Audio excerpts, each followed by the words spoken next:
Hi, and welcome to The Recruiters. I'm Tom Duane, a former New York State Senator.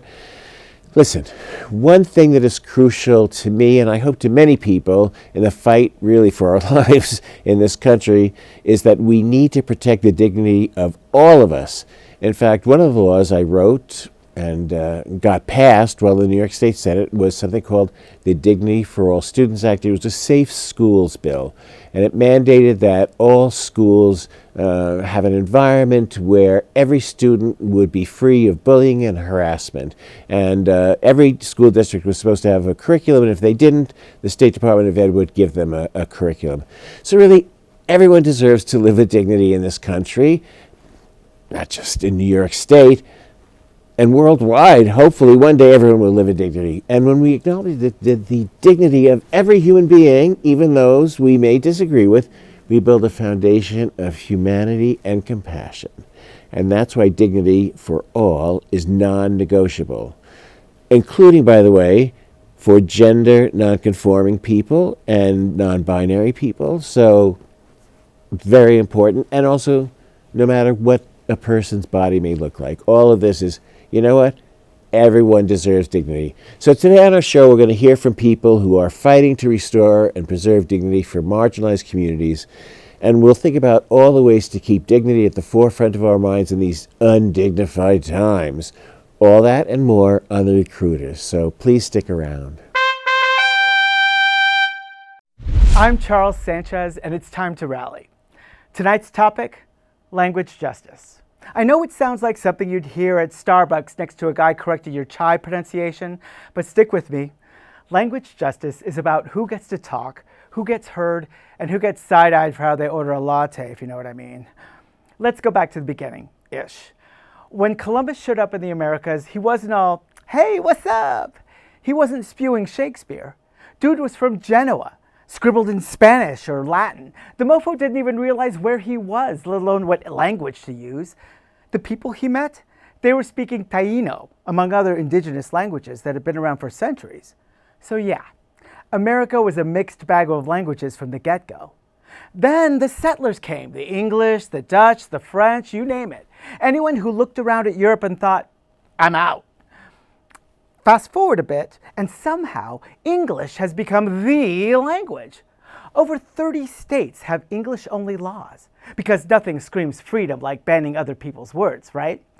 Meanwhile, about 22% of Americans speak a different language at home, which is like 1 in 5 of us living life in subtitles. And it's not only Spanish, though a ton of people speak Spanish. There's Mandarin, Arabic, French, Navajo, and my personal fondness, English, but with your grandmother's sayings. Now, if you think language diversity doesn't seep into pop culture, you've clearly never been stuck in traffic belting out Despacito without a clue of what you're singing. We've been jamming to foreign languages for ages. Sukiyaki by Kyo Sakamoto hit #1 in 1963, all in Japanese. We had no idea what it meant, but we felt it. Volare in Italian in 1958, the song about flying. Some people probably thought it was about pasta. Dominique by a French closeted lesbian singing nun reached #1 in 1963. We didn't even question it. 99 Luftballons by German band Nena was a huge hit in my high school in 1983.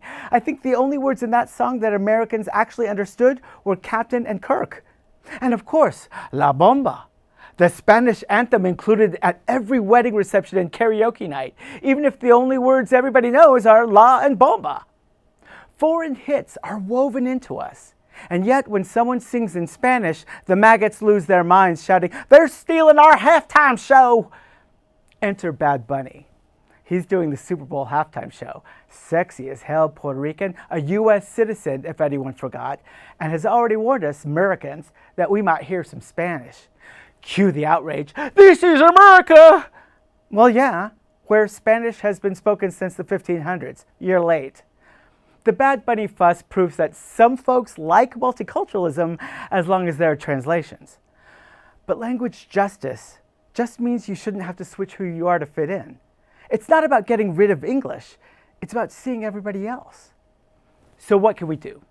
First, back Indigenous and immigrant language efforts. Give, volunteer, teach. Languages hold entire ways of seeing the world. Second, ask for language access everywhere: schools, hospitals, clinics, voting. If an American citizen can't read the ballot, it's not democracy. It's just a bad joke. Third, quit acting like English is the only real American language. The real American language is whatever your neighbor yells when they stub their toe. Because America's story, it's a giant language remix. From Taino to Spanish to English to Spanglish to whatever language Gen Z is using on TikTok. We've always been a nation of translators, code switchers, and accidental poets. So next time someone shouts, "Speak English!" remind them, Columbus didn't. Gabriel San Emeterio is a queer activist raised in Mexico City, a city which I love, but he now lives in New York City and has for the past 23 years. They hold a BA of their own design in unique and interdisciplinary studies from CUNY, and it focuses on gender studies and community organizing. Love that. Following their commitment to social justice in their life's work, Gabriel obtained their graduate degree with honors from the Silberman School of Social Work with Community Organizing as a method of practice and a certificate in social policy. They are also honored to be a member of the HIV Caucus, which is also called the U.S. People Living with HIV Caucus. Gabriel's passion for liberation community work guides their life efforts, which includes advocacy, grassroots organizing around policies and issues that affect the LGBTQIA++ community, welfare rights, and people living with HIV, ME, CFS, and other fatiguing illnesses such as long COVID. And I am absolutely thrilled that he has joined us to be a guest. Everything about your story it's amazing. And I was particularly intrigued by the Hunter College thing because I thought about going there for a social work degree when I left politics, but I met with Mimi Abramowitz and she said, "No, you're already doing that. Yeah. Don't do that." So I was like, "Oh, okay," because that is kind of what I was doing. I just didn't get a degree in it. I could probably teach it like government, which I love teaching.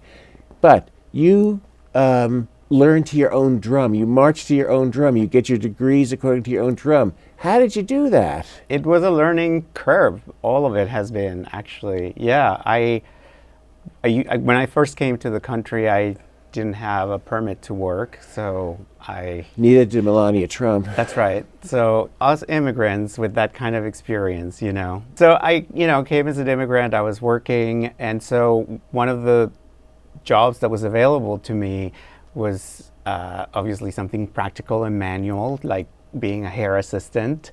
And I turned out to be good at it. And so then I dedicated my life to that. And cosmetology? Yeah, cosmetology. I eventually got my student visa, and then I worked my way up the visa ladder until I was able to regulate my situation here.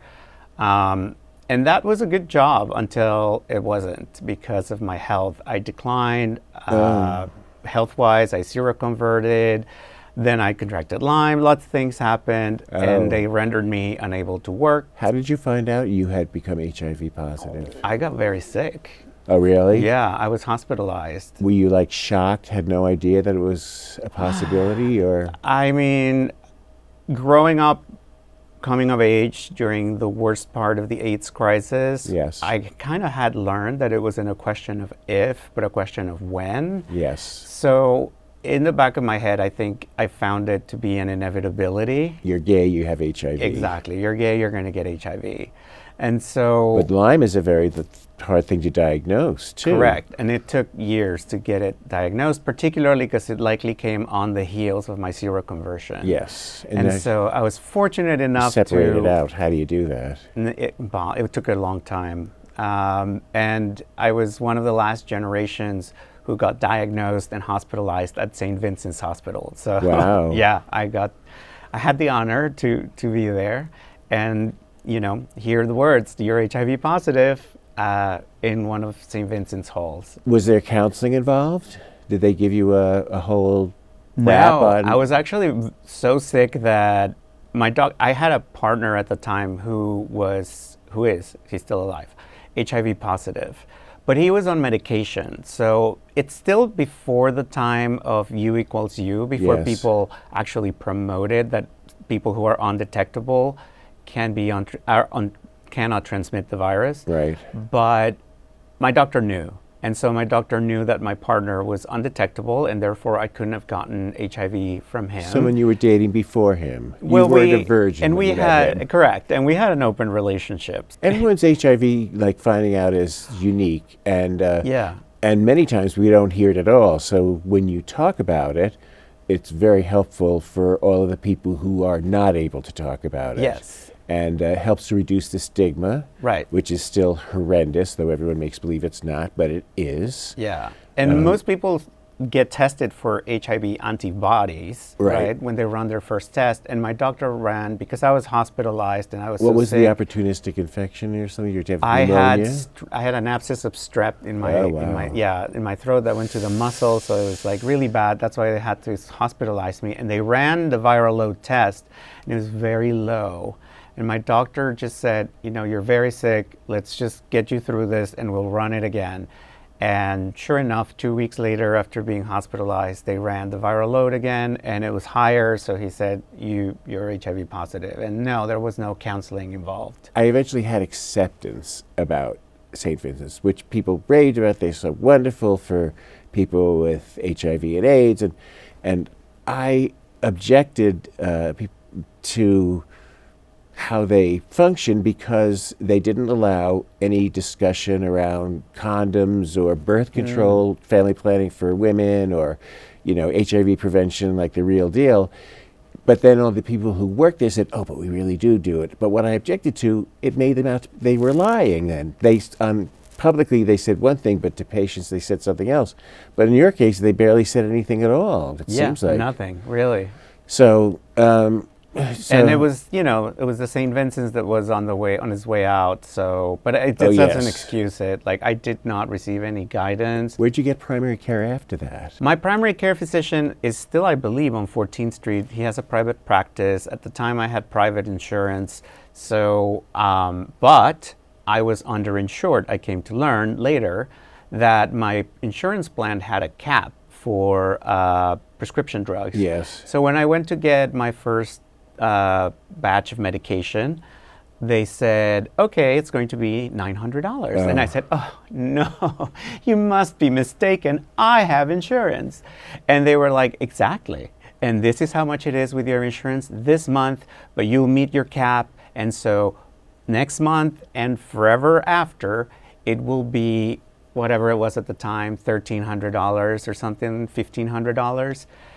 So for a long time, I couldn't actually access medication. I made a little too much for the AIDS Drugs Assistance Program, or ADAP, so I didn't qualify for that. And you didn't sign up to be in what was then Division of AIDS Services? Or you didn't even know about it? I was working, and I had an income. And they have made the exception you're allowed to work and get the benefits. But I also had a retirement plan. I was doing well. Yes. So I had simply my retirement plan, because it was a savings account, disqualified me from many of the services that HASA offers. Well, because often they're not allowed to look at what your nest egg, what your total worth is.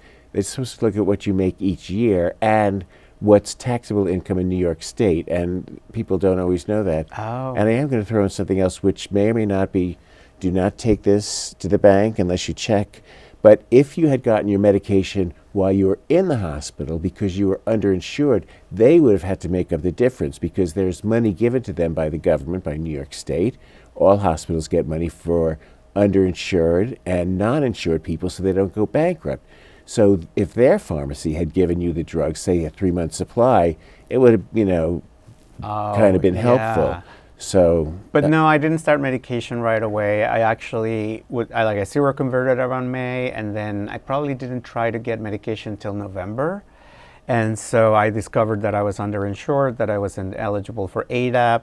And so eventually a friend of mine connected me to a clinical trial. And so my first couple of years of medication, I got through a clinical trial for free.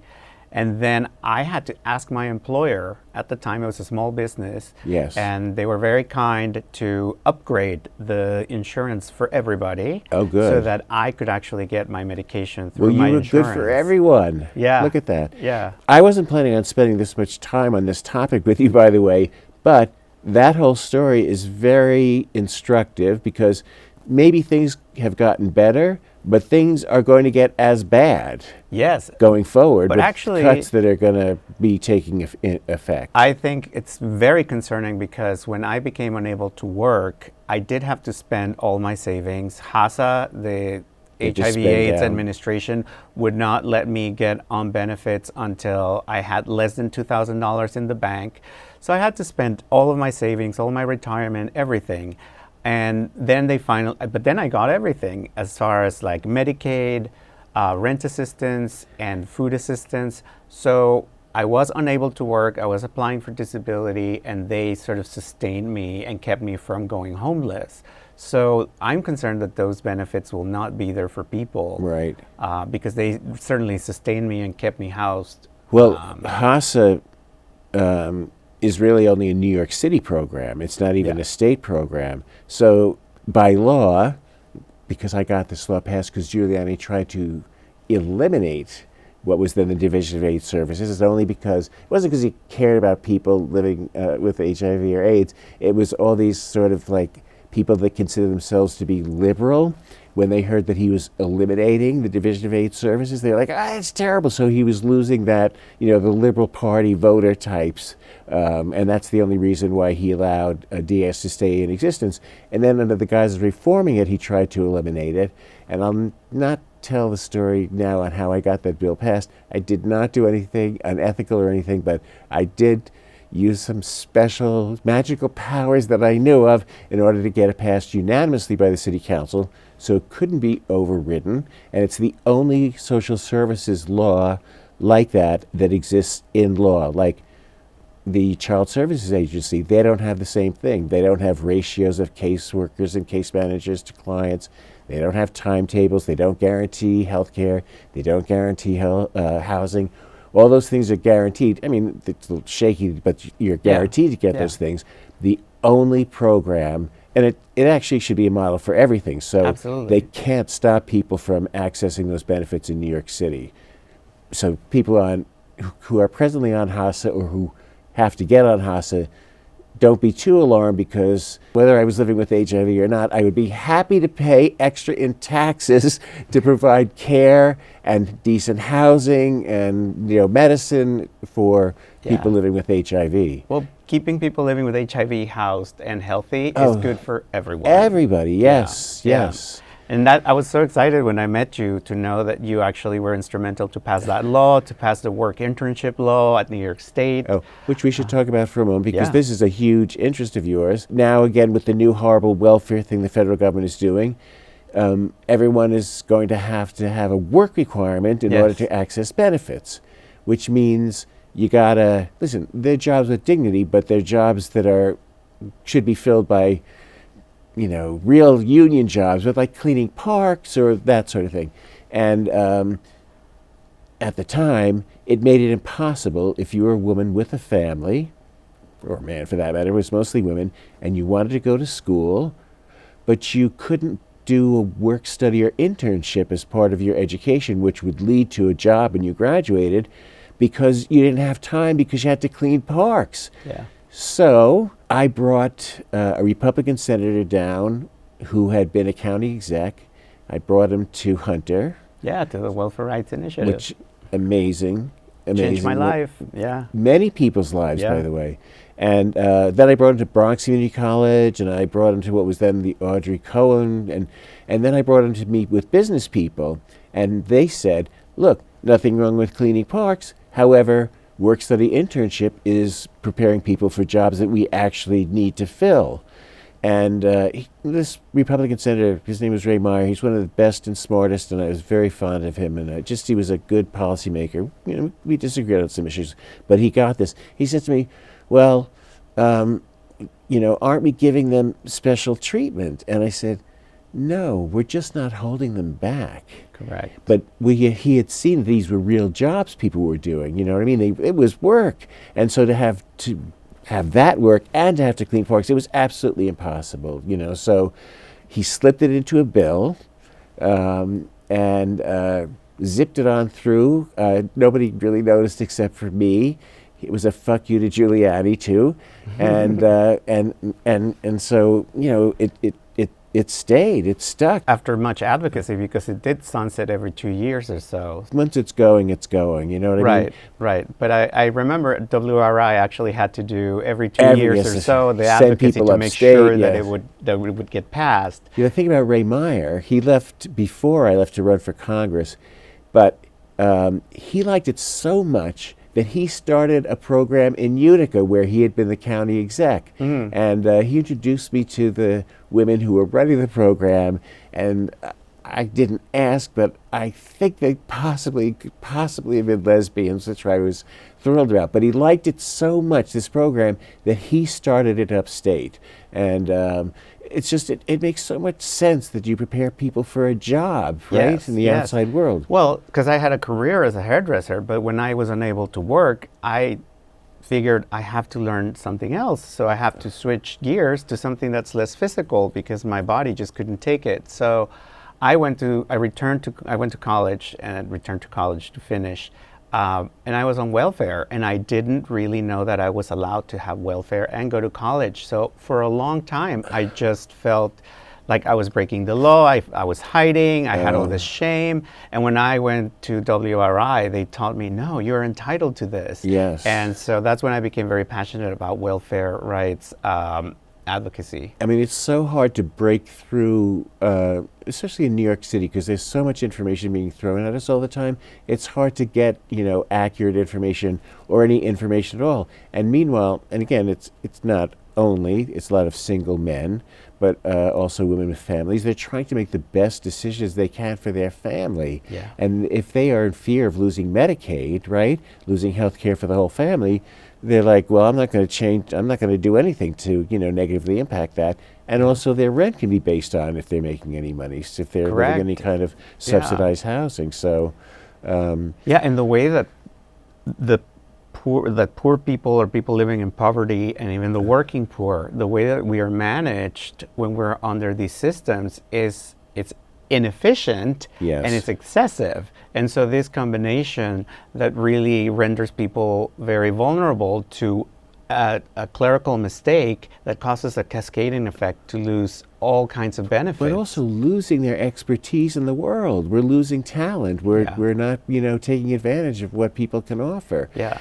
And if the cuts go through, which I hope the Democrats will hold strong, it's going to be worse than it was during the worst of times. It's going to be terrible. Well, and the requirements, really, there's no infrastructure or personnel to keep track of all this, to administer all these new requirements. So the influx of people that are going to need to be tracked, there's no system for it. Giuliani set up separate offices where after you went to get to see if you were eligible for benefits, then you had to go to a place where they would evaluate whether or not you're actually able-bodied and could work.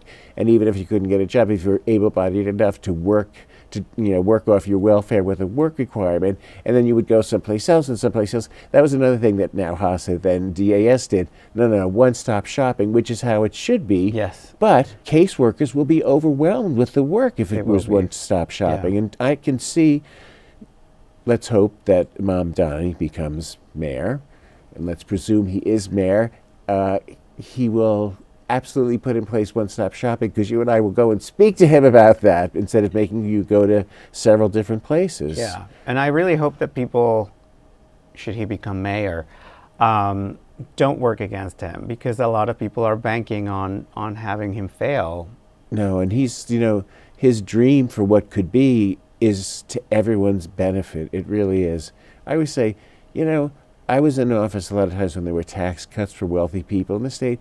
Not once did I get a thank you note. So really they were ungrateful. But rich people don't even notice. They're just against taxes, in general. But they don't notice when their tax gets a little bit higher. It's nothing to them. They're like, oh, we don't want to provide these services. I'm like, where do you think the fucking roads come from and the sidewalks? That's government. That's socialism. I mean, right. that's... You open the tap water. Yes. That's government Yes. at work for Yes. you. That's right. Anyway. Socialism. Oh my gosh, we're so progressive here in this show. Correct. Now, I want to talk about COVID with you. Not Yes. bad, Lyme disease, HIV, now COVID. Tell me about you and COVID. So the pandemic happened, and I lived with complex chronic conditions that were triggered by an infection. Yes. Because I had Lyme, because of HIV. I had fibromyalgia, myalgic encephalomyelitis, formerly known as chronic fatigue syndrome. So I was familiar with infectious associated chronic conditions. Yes. So when they said there's a new virus coming and we have no immunity to it, and only the elderly and the disabled need to worry, but we also know, like, having ME/CFS, having fibro from Lyme, I knew the world of infectious associated chronic conditions. I know that getting an infection can lead to chronic outcomes. Right. And so they couldn't tell us in the community of AICCs, or infectious associated chronic conditions, that there was a new virus that was coming. We have no immunity, but don't worry. It's either you fully recover or you die, right? That binary, like most binaries, wasn't true. Absolutely What not happens true. is that people then develop chronic symptoms, and depending on the severity, right, some people just cannot. And you had gotten a vaccination, right, early on? I fairly did early get the on? vaccine And before you I got COVID. And you still got sick. I mean, I did too Yes. after my third. There was so much misinformation about vaccines. Vaccines don't really prevent people from getting sick and don't prevent transmission. They just You might not lessen. die. You might not die, correct. Probably won't die. is the Probably thing. won't die. And the state maintains a record of Hopefully. every vaccination that you get, and which I only found out recently. I chaired the goddamn health committee in the state senate. I didn't know they kept a registry, but they don't keep a registry of chronic illnesses that people may have. Now, of Right, course, they don't. right. None of this is made public. Only I have access to Right. the vaccinations. My doctor or doctors, they can see it, but it's Right. not general, knowledge. But the same should be true with chronic, chronic But conditions. Brad Hoylman actually introduced the bill to try to keep a registry of people with long COVID, and it didn't pass. It didn't go anywhere. So people are just not on board, because long COVID is the like inconvenient truth about COVID, right? You can't tell people, go out there, live your life, get sick, you'll be fine, if you know that you have the risk of developing a chronic health condition that might be disabling and that might render you unable to work, or might just make life really, really difficult. And you don't necessarily have to have had a chronic condition of some other kind in Correct. order to get long COVID. You Correct. could be like perfectly healthy Yes. and get long COVID And after those, getting COVID. Yeah, which, those have been you know, the stories that get sensationalized, right? Went from like running a marathon Right. to being in bed. But according to the CDC, adults over age 18, or that's an adult, yeah, 6 out of 10 in the United States live with at least one chronic condition. So when they say people living with chronic conditions, with pre-existing conditions need to worry, that's 6 out of 10. That's a lot of people. Yes, it's someone in your family. It's more than one person in your Yeah. family. It's in your friend group. It's there. Correct. And it really drives the kind of health care that you need to be getting all the time, or to be keeping track of all the time, which is a job in and of itself. It's very hard to get a long COVID diagnosis. On top of that, it is affecting disproportionately trans and non-binary people, Yes. bisexual people, and Hispanic adults. It's stigmatizing too, because Y- people you're can't faking, see. or Correct. you're just Correct. Some of the main symptoms that overlap with other conditions are chronic fatigue, chronic pain, things that you can't see and you can't really objectively measure. Right. So You know, yeah, things come. Well, I'm a little bit older, so well, this comes with the territory. But that's right. It's dismissed as age. Imagine I'm Mexican, so to say that I'm tired, like, oh yeah, you're, I don't know. perpetuating stereotypes. I was told. Well, how are you an activist on it? Like, what did you do to become an activist? I mean, I am very grateful to the pandemic in a way, because it opened up this world of Zoom. For as hard and burdensome as it's become, it actually has made accessibility a little bit better for some of us who cannot actually spend the energy to commute, to go places, go to a doctor's office, to get to a lab, to get. So telemedicine is great to have the ability, and so it's really sad when the emergency declaration ended for the pandemic, that they started taking away benefits such as telemedicine, right? And it's getting worse, because it's going to be even harder to access the vaccination now for the new strains that come along. Yeah. Because the second strain I got after my 7th shot, and it was far worse than the first one. I had to take that stuff, Paxlovid. Yes, yeah. which is as if as a person taking HIV meds, I'm not taking enough poison. Here I'm taking another poison pill. Yes, it's going to help me not get so sick. Yes, yeah, absolutely. The first one, I sneezed a little bit and I was a little bit tired, but the memory thing lingered. Oh, and that's happened with this also. But then, you're getting older when it happens. Okay, but no, this is far greater. Yeah, absolutely. And I don't know if it's for you, but for me, it's really tied to fatigue. Like, the more fatigued I am, the more that acts out. And so it's really difficult to be in academia, which is also a demanding field where you have to learn not only students' names, but you have to remember theorists' names and all these different things. And so I have to be very open about my condition and about my passion for disability justice, and the fact that I struggle with these things, so that when it happens to me, I can ask for grace from my students and just be like, okay, pause. I can't think of the word. All right, so this show is called The Recruiters because we recruit, not in the way, homosexuals, they recruit. No. However, this is about recruiting people to stop the terrible things that are happening in this world. Mm-hmm. So what are some of the things that you are doing to recruit other people to get into the cause of stopping terrible things from happening and fighting for better things to happen? Well, I think one of the organizations that allows me to do some recruiting is the U.S. Caucus, U.S. People Living with HIV Caucus, or the HIV Caucus. So although that organization is exclusively for people living with HIV, we do talk to people living with HIV, and we encourage them to talk to the people who are in their lives who are not HIV positive. Yes. To fight for the funding for HIV services, because it affects us all, whether we're positive or not. We're all living with HIV. I mean, right? HIV was one of the greatest things that's happened in modern medicine. They still don't have a vaccine. They still don't have a cure. But COVID would never have gotten a vaccine as quickly as it did without all the work that had been done around HIV, right? Absolutely. Yeah. But you're also recruiting quiet people because you're out about your HIV status, right? Yes. I am. But I will go to my grave, probably, sadly, knowing the HIV status of many, many people who've told no one else. But you found a way to sort of recruit them anyway, in their own sort of way, yes? Yes, and we organize events and do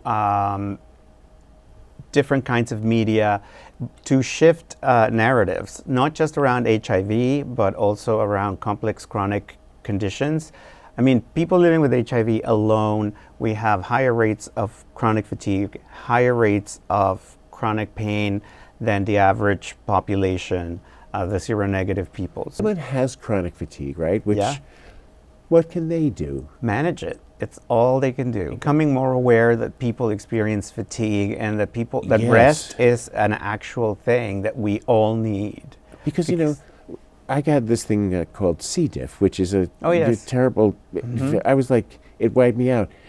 I drank like 10 cups of coffee before I taught a class because I didn't, I almost had shame around it, but I wanted to be on for them. I wanted to be on for the students, which is, I assume you I have a teach, So it same happens thing. to, now there's all these active learning things, and so I try to keep up with a little bit of the pedagogy that actually puts also some responsibility for their learning on them. Yes. But yes, you definitely have to be on, you have to manage their attention, you have to actually Engage them. Yeah. Working with WRI, I learned about so much that there are so many students that you see around and you don't know that they're living in shelters, that they experience food insecurity. Your strongest recruiting thing is just like who you are, like that you fight for space in this world. You fight for your voice to be heard. Thank you.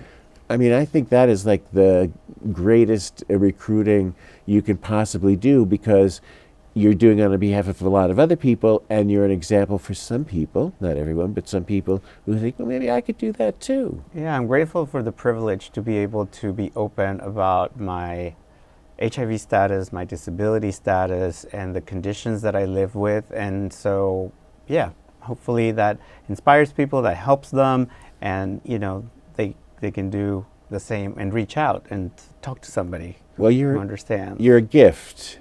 Absolutely a gift, and I want to thank you for coming on to the Recruiters and thank you for having me. Just sharing a lot of stuff about your life that really will help people. Thank you. Thank you. Hello, I'm Shelley, and I'm respectable. I don't try to be respectable, but I can't help it. I was born wearing glasses and sensible shoes. Now, I try to change it up sometimes. I'll wear big dangly earrings or leopard print shoes. It doesn't help. Doesn't matter what I wear. I'm still the civil servant who denied your application. In fact, I went to the Kings County Clerk's office to renew my passport. No particular reason. And when I saw the woman behind the counter, it was like looking at a mirror, especially when she denied my application. Now, I'm a straight woman, so I'm not here to recruit you, but I am here to tell you I have figured out what's going on. I know what the real recruiters are doing. Listen, sometimes I walk my neighbor's dogs, and I've noticed lately that these two little girl dogs have started to lift their legs to urinate. Both of them. Not both legs, both dogs. Instead of squatting like respectable females. And my neighbor's dog, who is also female, not only lifts her leg to pee, she tries to hump me. And I know why. They're turning the dogs gay. Don't tell me there's no homosexual agenda. Now, I was listening to the public radio station, and I heard that the U.S. government has canceled all funding to public media. And I seem to remember Donald Trump saying that the reason it was being canceled was because he didn't think a Kentucky coal miner's taxes should be spent on public television. I can understand that. That coal miner's taxes should be spent on something that will benefit him directly and immediately, like a gilded ballroom in the White House. And while he's waiting for his invitation, he can watch This Old House on public, he can take a class at his local, maybe he can teach himself to play the spoon or something. I don't know, they'll come up with something. Now listen, I have heard commentators commenting about President Trump, and they say that he has this weird posture, right? That he leans forward all the time when he's standing or sitting or walking, and I know why. First of all, he's not a young man, so you got to give him some slack. But realistically, you'd lean forward too if your pockets were full of Supreme Court justices. I mean, really, he's got one in the inside jacket pocket and one in each outside pocket. He's probably got a couple in his pants pockets. It's amazing he can stand up at all. Give the old man some slack. I think we need to be nicer to old people. And by old people, I mean me. I got called grandma for the first time, which would be sweet if I had grandchildren, but it was just a guy on the street. You know who was nice to me? The woman I spoke to on the phone when I applied for Medicare. I guess they're used to dealing with cranky old people. And also, she thought she'd have a job for a while. She asked me if I was going to start taking Social Security and retire. And I said, no, I can't retire. I have to keep working until I'm dead. Now, at the time, I didn't think that I would be dead anytime soon. But now that we're getting rid of all those pesky vaccines and researchers and hospitals and scientists, I figure I have until week from Thursday. So, goodbye. Hey, thank you, everybody. Really, thank you so much for tuning in again. It means a lot to me and all of the activists and rabble-rousers I'm proud to call part of my team of recruiters. And, you know, you're part of that team too, actually. So thank you. And I want to also thank the whole team here at Manhattan Neighborhood Network for their really great work. They give us a way to reach you through airways that most people don't get to reach people with. You can also do it on your computer. It doesn't have to be on your TV. However it is, you get to see the magic that MNN makes possible. And you know, the queer community, especially trans people, have been demanding dignity and respect for decades. This is their right. And disabled people and those living with chronic illnesses have proudly asserted their right to get equitable treatment in all ways and to be treated with dignity as well, because we all deserve to be treated with dignity, and we need to treat each other with dignity. And you know what? If we're going to go through all this terrible stuff together, I cannot say it enough. Dignity. Treat everyone with dignity. And we'll see you next week here on MNN. And remember, we do recruit, and that's not only not a bad thing, it's a very good thing. And this has been The Recruiters. Thanks.